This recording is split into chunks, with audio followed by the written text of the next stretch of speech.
எளிய முறையில் தினசரி பூஜை செய்வது எப்படி? தினசரி பூஜை செய்ய வேண்டும் என பலருக்கும் ஆசை இருக்கும்.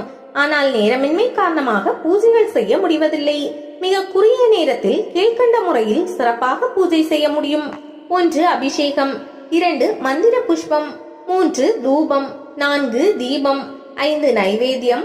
6. ஆராதனை. அபிஷேகம்.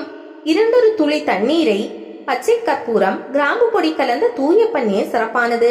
நாம் பூஜை செய்ய போகும் தெய்வத்தின் உருவ சிலையின் பாதத்தில் அல்லது அந்த தெய்வத்தின் படத்தில் அதன் பாதத்தில் சேர்ப்பிக்க வேண்டும்.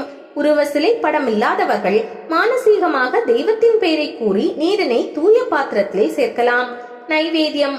உலர் திராட்சை அல்லது டைமண்ட் கல்கண்டு வைத்து முதலில் நீரினால் 3 முறை சுற்றி அந்த நீரை வலதுபுறம் விட்டுவிட்டு ஒரு 2 பூக்களை எடுத்து நீரில் பூவினை நனைத்து நைவேத்தியத்தை 3 முறை சுற்றி தெய்வத்திற்கு ஊட்டி விடுவது போல் பாவனை செய்தபடி நைவேத்தியத்தை ஏற்றுக்கொள்ளும்படி வேண்டிக் கொள்ள வேண்டும். பூ இல்லாதவர்கள் நீரினை கொண்டு செய்யலாம். மந்திர புஷ்பம்.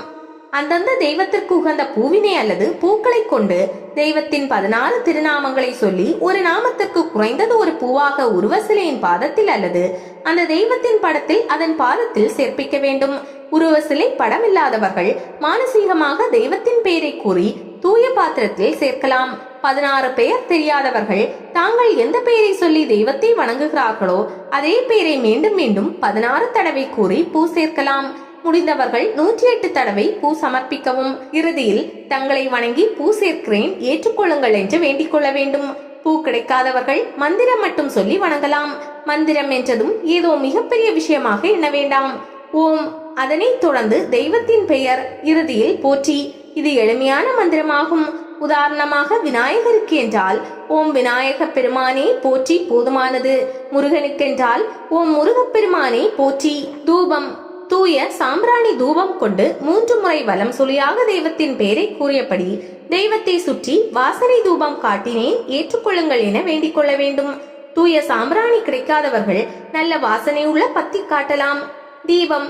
நெய் தீபம் கொண்டு 3 முறை வலம் சுழியாக தெய்வத்தின் பெயரை கூறியபடி தெய்வத்தை சுற்றி காட்டி தீபம் காட்டினேன் ஏற்றுக்கொள்ளுங்கள் என வேண்டிக் கொள்ள வேண்டும். ஆராதனை. ஆராதனை என்று சொல்லும் போது அது கற்பூர தீப ஆரத்தியையே குறிக்கிறது. கற்பூர தீபம் கொண்டு 3 முறை வலம் சுழியாக தெய்வத்தின் பெயரை கூறியபடி தெய்வத்தை சுற்றி காட்டி கற்பூர தீபம் காட்டினேன் ஏற்றுக்கொள்ளுங்கள் என வேண்டிக் கொள்ள வேண்டும். பின்னர் சிறிது பூவினை எடுத்து நீரில் நனைத்து கற்பூர தீபத்தினை 3 முறை சுற்றி ஏதோ எனக்கு தெரிந்த முறையில் முடிந்த அளவில் பூஜை செய்தேன். எனது பூஜையில் இருக்கும் குற்றம் குறைகளை மன்னித்து எனது பூஜையை ஏற்றுக்கொள்ளுங்கள் என மனதார வேண்டிக் கொண்டு பாதத்தில் சமர்ப்பிக்க வேண்டும். ஓரிரு நிமிடங்கள் கண்ணை மூடி நாம் வணங்கிய தெய்வத்தின் உருவத்தை மனக்கண்ணில் கொண்டு வந்து பூஜையை நிறைவு செய்ய வேண்டும்.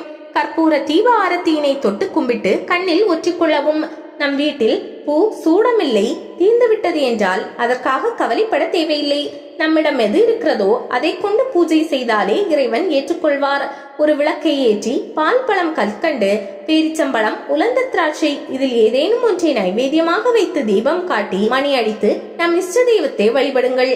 உங்கள் வாழ்வில் வளம் உண்டாகும்.